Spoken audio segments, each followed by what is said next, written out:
I'm here with Professor Paul McGreevy, and he is here just to briefly speak about his talk today and the future directions of equitation science. So I'll take it over to you. Okay, so what I was interested in doing today was introducing myself as the new research officer on council, and I think it's a really exciting role, but also an exciting time because we are beginning to mature as a discipline. We can leave the baby steps behind and we're breaking into an active canter, I think, and we're becoming more relevant to riders, trainers and coaches, but also to regulators. We've had people from global regulators here at the conference, which is brilliant, and they're clearly interested in evidence-based solutions to some of the problems that they're dealing with. And I think what we're facing is an opportunity. Just as in cricket and football, you see the VAR, the virtual referee. I think we need to honour the horse by putting more objective technology in there to show that we can monitor the horse's welfare, and the future's very bright if we use that approach rather than relying on yet more human judgments, because it's a huge responsibility for judges, and we can relieve them of some of that responsibility by getting the machines to do the work for us. Definitely. So there'll be more data, which scientists love, and fewer errors.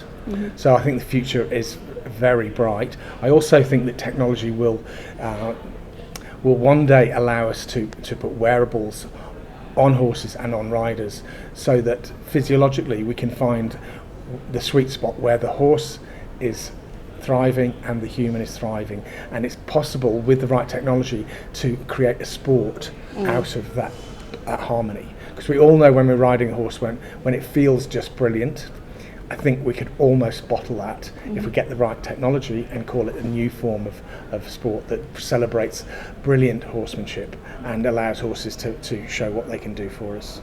I think that was worded really nicely, actually, because as you said, judge and human judgment can be a little bit off, even though they're trying not to be. So using that technology, and there was some really cool pieces of technology that you were going over that we could potentially use to really kind of strengthen and enhance welfare, and also, as you said as well in the talk, considering the human as well, and really this is horse and rider relationships. It's not just horse, it's not just rider, and that's the key point of equitation science. So where do you see us in 10 to 15 years time?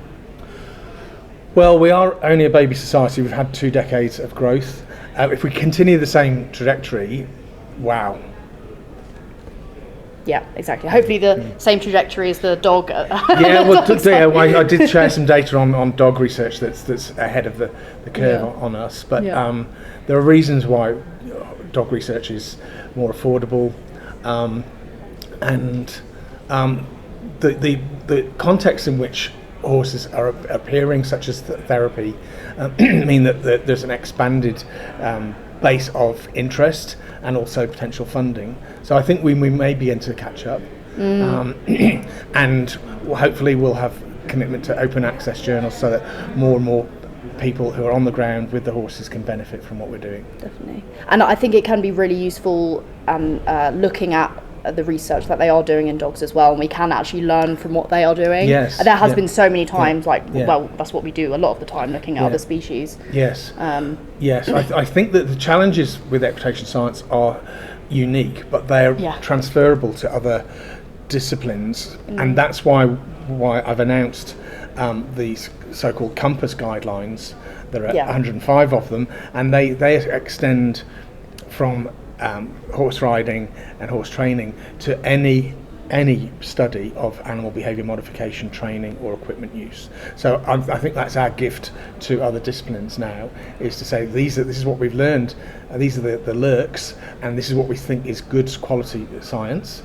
So if you adopt these guidelines, regardless of whether you happen to be interested in a horse or a dog, they're going to make sure that your work is of a high quality, and it's easy to review, because we wanted to help the reviewers help us to get the word out.